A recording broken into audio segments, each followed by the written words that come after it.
పరిపాలనలో అయినా, ప్రజా సమస్యల పరిష్కారంలో అయినా, రాజకీయపరమైన రిజల్ట్ రాబట్టడంలో అయినా ప్రధాని నరేంద్ర మోడీకి, ముఖ్యమంత్రి చంద్రబాబుకి ఎంత తేడా ఉంది? ఇదేంటి సడన్గా ఈ క్వశ్చన్ అడిగారంటారా? బ్యూరోక్రసీ విషయంలో గత 48 గంటల్లో వీళ్ళిద్దరూ చేసిన కామెంట్లు, వేస్తున్న అడుగులు చూస్తూ ఉంటే మోడీకి, చంద్రబాబుకి విధానపరంగా ఎంత తేడా ఉందా అని ఆశ్చర్యంగా అనిపిస్తుంది. పైగా మోడీ తరహాలో మేము కూడా వరుసగా గెలిచేస్తామని, మోడీ విధానాలనే ఫాలో అవుతున్నామని చంద్రబాబు చెప్పే మాటల్లో వాస్తవం ఎంతో కూడా ఈజీగా అర్థమైపోయే డెవలప్మెంట్స్ ఈ రెండు. ఇంతకీ బ్యూరోక్రసీ విషయంలో పీఎం మోడీ ఏం చెప్పారు, సీఎం చంద్రబాబు ఇక్కడ ఏం చేస్తున్నారు? ఈ కాంట్రడిక్షన్తో ఒక్కసారి ప్రెజెంట్ డెవలప్మెంట్స్ని చూస్తే గనక ఫ్యూచర్లో ఈక్వేషన్స్ ఎలా మారుతాయి చంద్రబాబు రాజకీయానికి సంబంధించి అని మనకి క్లియర్గా అర్థమైపోతుంది. అంతేకాదు మోడీ తిరుగులేని రీతిలో పట్టు బిగించడానికి, వరుసగా విజయాలు సాధించడంలో అసలు కీలకమైన ఎలిమెంట్ ఏంటి, టీం ఎవరు అనేది కూడా మనం డిస్కస్ చేయబోతున్నాం. So this is very crucial, right from state to centre.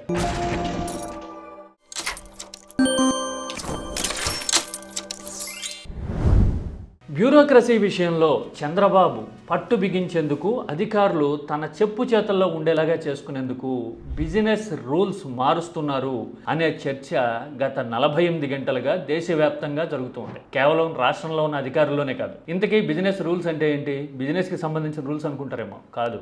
బ్యూరోక్రాట్లు civil సర్వెంట్స్తో ఎలా వ్యవహరించాలి, ఎవరికి ప్రయారిటీ ఇవ్వాలి, ప్రభుత్వం ఎలాంటి వైఖరి తీసుకుంటుంది అని డిసైడ్ చేస్తాయి ఈ బిజినెస్ రూల్స్. ఇవి అమైండ్ చేయటం అంటే మీ పగ్గాలు నా చేతుల్లో ఉన్నాయి, నాకు అనుకూలంగా ఉంటే గనుక మీకు మెరుగైన ఫలితాలు ఉంటాయి, లేకపోతే మీ ఇష్టం అని చెప్పడం ఒక రకంగా. అందుకోసం ఇప్పుడు చంద్రబాబు వేస్తున్న అడుగులు అధికారుల్లోనే కాదు, ఆలోచన పరుల్లో కూడా చర్చనీయమవుతున్నాయి. మామూలుగా మనం ఎవరికన్నా ధమ్కీ ఇచ్చామనుకోండి, వాళ్ళు కూడా మనకి ధమ్కీ ఇవ్వాలనే కదా అనుకుంటారు. ఇది కూడా అంతే ఒక రకంగా.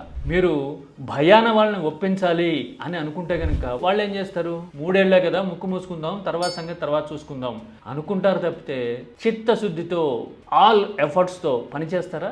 సమాధానం ఈజ్ వెరీ సింపుల్ కదా. అంటే బ్యూరోక్రసీని మనం దారికి తెచ్చుకోవడానికి బలప్రయోగం చేస్తే ప్రజా ప్రయోజనాలు దెబ్బతింటాయి, పరిపాలనా పరంగా పబ్లిసిటీకే పరిమితం అవుతాం తప్పితే క్షేత్రస్థాయిలో రిజల్ట్ కనిపించకపోవచ్చు. ఎందుకంటే అధికారులు జాగ్రత్త పడిపోతారు, మీరు ప్రతిదీ పొలిటిసైజ్ చేస్తూ ఉన్నారు, మా చేతికి మట్టి అంటితే కనుక తర్వాత ఏమవుతాం అని జాగ్రత్త పడతారు కదా. ఇది AP aspect. Business rules change చేస్తున్నారు బ్యూరోక్రాట్లకు సంబంధించి అనేది. మరి బ్యూరోక్రాట్ల విషయంలో, సివిల్ సర్వెంట్ల విషయంలో మోడీ ఏం చెప్పారు? ఎన్డీఏ ఎంపీల విందు సమావేశంలో మోడీ ఇంట్రెస్టింగ్ కామెంట్లు చేశారు కదా.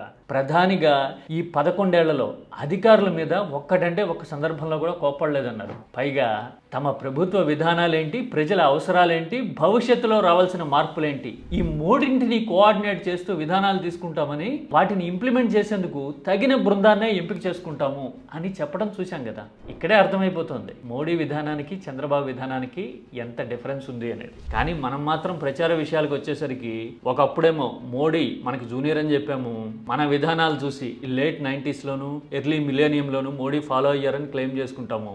ఇప్పుడేమో మోడీ తరహాలో వరుసగా గెలిచిపోతాము, మోడీ విధానాలను మేము అనుసరిస్తున్నాం అని ఉల్టా ఏదో రకంగా బజ కోసం చెప్తూ ఉంటాం కదా. కానీ నిజానికి ఇద్దరి విధానాలకి చాలా తేడా ఉంది అనేదైతే క్లియర్ కట్గా ఈ 2 ప్రకటనలతో అర్థమైపోతుంది.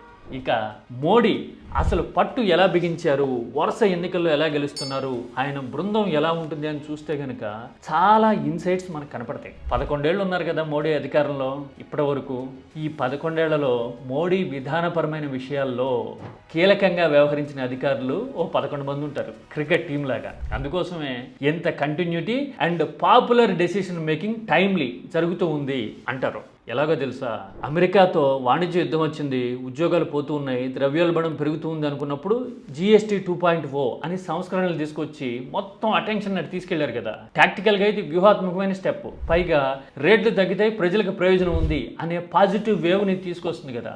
దీని వెనక ఒక ఆర్థిక సలహాదారుడు, ఒక వ్యూహ బృందం ఉంటుంది. That is the importance of bureaucracy. అలాగే ఆయుష్మాన్ భారత్ విషయంలో చూసినా, లేదంటే డిజిటల్ ఇండియా లాంటి ఇనిషియేటివ్స్లో చూసినా కానీ వ్యూహ బృందాలు, బ్యూరోక్రాట్లే కీలకంగా ఉంటారు. అంటే మోడీ ప్రభుత్వ విధానాల్ని డిసైడ్ చేయడంలో బ్యూరోక్రాట్లు హార్ట్ ఆఫ్ ద ఇష్యూ ఉంటారనమాట. వాళ్లే గుండెకాయ.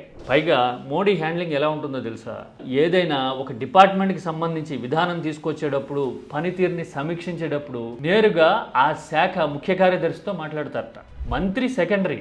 అంటే మోడీ ఏం కోరుకుంటున్నారు, బ్యూరోక్రాటిక్ ఏం చేయాలి అనే విషయంలో నేరుగా కనెక్షన్ ఉంటుంది. ఇది హైజాక్ చేయడం కదా అంటే అది మోడీ కైండ్ ఆఫ్ విధానం అంతే. ఎందుకంటే మోడీని చూసే ఓటేస్తున్నారు, ఏ పాలసీ తీసుకొచ్చినా మోడీనే, గెలిపోవడానికి మోడీనే బాధ్యుడు. అలాంటప్పుడు బ్యూరోక్రసీతో కూడా ఆయన నేరుగా మాట్లాడతారనమాట. అది క్లారిటీ. మరి అంత కాన్ఫిడెన్స్, అంత తాకత్తు ఇంకెవరి నాయకత్వంలో ఉంటుంది?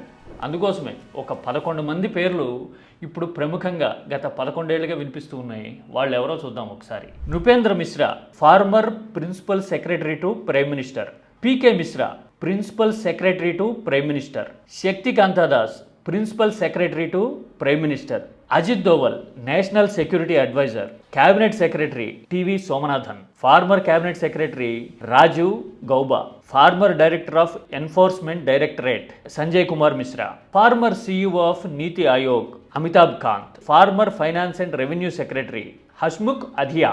Farmer revenue secretary and CEO of UIDAI Ajay Bhushan. Former home and finance secretary Rajiv Mehrishi. ఈ 11 మంది, వీళ్ళలో కొంతమంది రిటైర్ అయ్యారు, రిటైర్ అయినా కూడా కొంతమంది సర్వీస్లో కొనసాగుతున్నారు. ఈ 11 ఏళ్లలో ఆర్థిక పరమైన, సెక్యూరిటీ పరమైన, పరిపాలనా పరమైన, ఐటీ ఇనిషియేటివ్ పరమైన నిర్ణయాలన్నింటిలోనూ ఈ 11 మందిదే కీలక పాత్ర అని చెప్తూ ఉంటారు.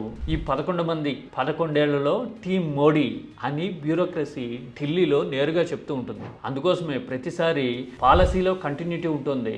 రాజకీయంగా ఏ మెసేజ్ని జనంలోకి తీసుకెళ్ళాలి అనే విషయంలో కూడా 100% క్లారిటీ సాధ్యమవుతుంది. మోడీ సక్సెస్కి మీడియా, పబ్లిసిటీ బజ్, ఎదుటి వాళ్ళని డామినేట్ చేయడం ఇలాంటివన్నీ కారణాలు అయి ఉండొచ్చు. కానీ అన్నిటికంటే ముఖ్యమైన ఇరుసు దినుసు మాత్రం ఈ బ్యూరోక్రసీ, ఈ 11 మంది బృందం అని మనకి చూస్తే అర్థమవుతుంది. మరి ఇలాంటి ఆలోచనని, నేర్పుని, కూర్పుని ఆకళింపు చేసుకోకుండా అధికారుల మీద పెత్తనం చేసేందుకు నిబంధనలు మారుస్తామని, మీడియానే అన్నిటికీ ఆధారభూతంగా ఉండిపోతే పనులైపోతాయి అని అనుకున్నప్పుడు మోడీతో పోల్చుకోగలమా? మోడీకి మన విధానాలకి ఎంత తేడా ఉన్నట్టు? మనమేమో భయపెట్టైనా సరే, బిజినెస్ రూల్స్ చేంజ్ చేసైనా సరే దారికి తెచ్చుకోవాలనుకుంటున్నాం బ్యూరోక్రసీని. ఆయన మాత్రం తన ఆలోచనకి తగ్గట్టుగా పనిచేసే బృందాన్ని ఎంపిక చేసుకొని ముందుకెళ్ళాలి, రాజకీయంగా ఫలితాలు రాబట్టుకోవాలి అని అనుకుంటున్నారు. మరి ఇంత వ్యత్యాసం ఉన్నప్పుడు మోడీ తరహాలో రిజల్ట్ రాబట్టేస్తాం, వరుసగా గెలిచిపోతాం అని చెప్పడం కరెక్టా? సాధ్యమేనా?